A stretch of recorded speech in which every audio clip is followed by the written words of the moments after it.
ডাইচটোকো আপুনি ভগৱান বুলি ভাবিব পাৰে, এই কলমটোকো আপুনি ভগৱান বুলি ভাবিব পাৰে, এই খুঁটাটোকো আপুনি ভগৱান বুলি ভাবিব পাৰে, আপোনাৰ কথা। য'তেই বিশ্বাস নকৰক, কিন্তু এটা বিশ্বাস জীৱনত লাগিবই। সেই বিশ্বাসটো নহলে আমি জীয়াই থাকিব নোৱাৰিম। সেই বিশ্বাসটো আমাৰ মনত লাগিব। যে সেইবাবে গুৰুজনে আমাক সেই এক ঈশ্বৰবাদৰ কথাটো কৈছিল যে কিবা এটা অন্তত অসমীয়া সমাজে বিশ্বাস কৰিব লাগিব, নহলে সাম্যবাদৰ ধাৰণাটো কেনেকৈ আহিব। সেইবাবেই এক ঈশ্বৰবাদৰ ধাৰণাৰ কথা কৈ থৈ গৈছিল। বোলে কেতিয়াবা ঈশ্বৰৰ নাম লওঁতেও আমাৰ কৰবাত কেতিয়াবা ভুল হৈ যাব পাৰে। সেই বুলি এনে নহয় যে ঈশ্বৰে বুজি নাপাব। ঘোষা গাওঁতে যদি আপোনাৰ ভুল হৈছে, কেতিয়াবা কীৰ্তন ভাগ পঢ়ি থাকোতে যদি ভুল হৈছে, আপুনি ভয় কৰিব নালাগে, কাৰণ ওপৰত থকাজনেও বুজি পায় নহয় যে আপুনি অজানিতে কৰিছে। অকনমান কাহিনী এটা কব বিচাৰিছো দেই। সেইদিনাও এই কাহিনীটো উল্লেখ কৰিছিলো এঠাইত, আজি আকৌ কবলৈ মন গৈছে আপোনালোকক দেখি। ঈশ্বৰৰ নাম লওঁতে যে কেতিয়াবা অকনমান কিবা কিবি খেলি মেলি হয়, এই কথাটো কব বিচাৰিছো। এজন লিটিকাই আৰু এজন আছিল নামতি। নামতিজনে আকৌ নাম লৈ ফুৰে, তেওঁক আকৌ প্ৰভু বুলি মাতে। লিটিকাই লগত যায়। লিটিকাৰ কাম কি জানেনে? এতিয়া নাম লবলৈ তেওঁ যায়, গৈ থাকোতে তেওঁ এখন ভাৰ নিয়েতো, সেই ভাৰখন যথেষ্ট গধুৰ। সেই ভাৰখন লিটিকাই ধৰে, আৰু তাৰ পাছত তেওঁ যেতিয়া নামতিগৰাকীয়ে যেতিয়া পদ গাই থাকে, কেতিয়াবা অকনমান পদ পাহৰি যায়, লিটিকাই এটা দায়িত্ব থাকে যে লিটিকাই সেই পদটো মনত পেলাই দিব। সেই দুটাই কাম। আৰু তেওঁ আকৌ পায় এটকা 4 অনামান। 4 অনাটো আকৌ তেওঁ লিটিকাইক দিয়ে, এটকাটো নিজে লয়। লিটিকাই বহু দিনৰ পৰা কথাটো মন কৰি আছে, এই যে মই প্ৰভুৰ লগত নামত যাওঁ, মই ঈশ্বৰৰ গুণানুকীৰ্তন ময়োতো কৰো সমানে, মই পাহৰিলে মইহে মনত পেলাই দিওঁ, এই গধুৰ ভাৰখন মইহে লওঁ, কিন্তু কিয় মোক কমকৈ টকা দিয়ে? লিটিকাই মনটোতো আছিলে এই কথাটো। লিটিকাই মনতে ভাবি আছে, সুযোগ পালেই দিম এদিন। আহিল নহয় তেনেকুৱা এটা সুযোগ। এনেকৈ বহু লোক বহি আছে, নাম আৰম্ভ কৰিছে। হে বনমালী জগমোহন ৰাম, সুখে দুখে বোলে যিয়ে মুখে ৰাম ৰাম। তাৰপিছত এতিয়া আহিলে নামটো মনত পেলোৱাটো।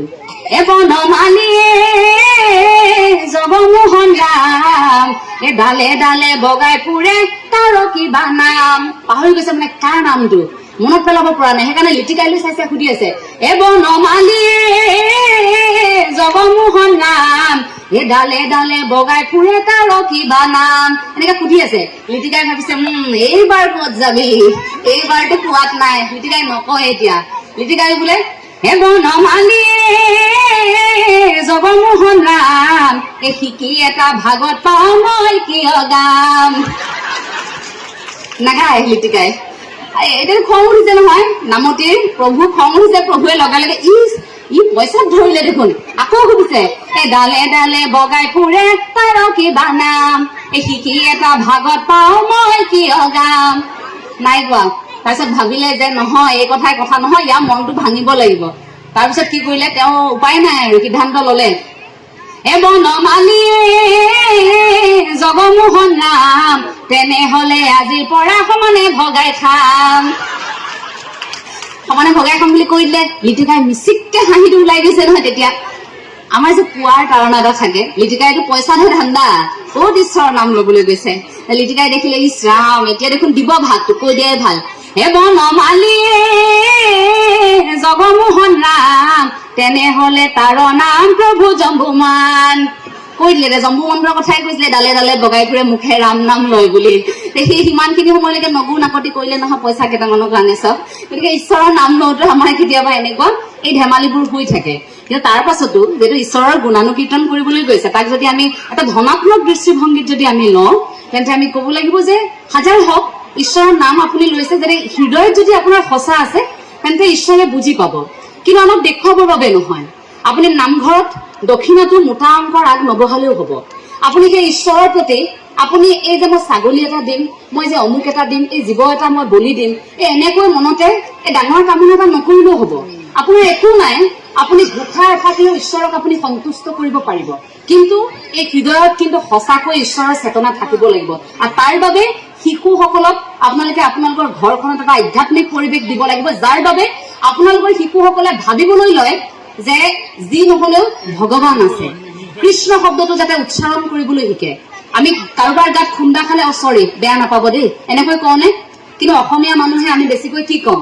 কৃষ্ণ প্ৰভু, কৃষ্ণ ভালে আছে, ভালনে বাপ?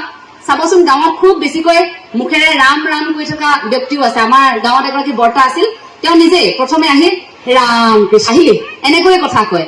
আমি ভাবি থাকো বৰদেউতা ইমান কৃষ্ণ কৃষ্ণ কৈ থাকে, ইমান ৰাম ৰাম কৈ থাকে। পিছতহে অনুভৱ কৰিলো গোটেই জীৱনটো সেই অকলশৰীয়া মানুহগৰাকী সেই কৃষ্ণ নাম, সেই ৰাম নামেৰে জীৱনটো পাৰ কৰিলে।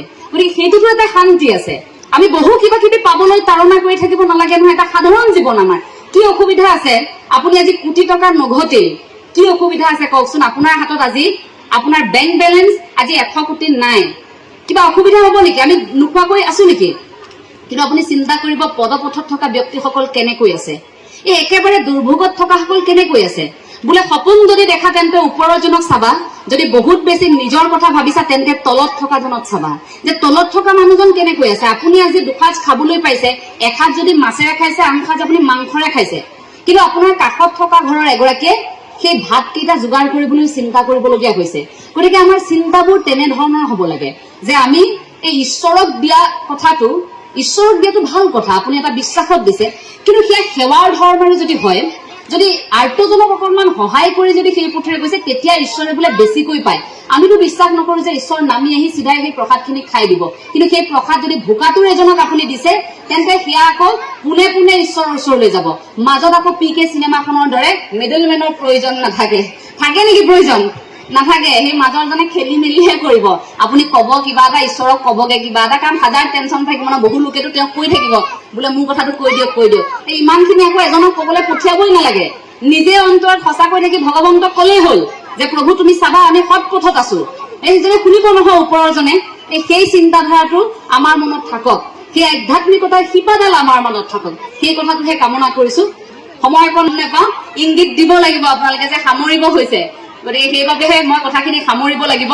আপোনালোক সকলোকে কৃতজ্ঞতা জ্ঞাপন কৰিছো যে আপোনালোকে অকণমান আপোনালোকৰ কনিষ্ঠ এগৰাকী খুব সীমিত জ্ঞান থকা সাধাৰণ এগৰাকী যুৱতীক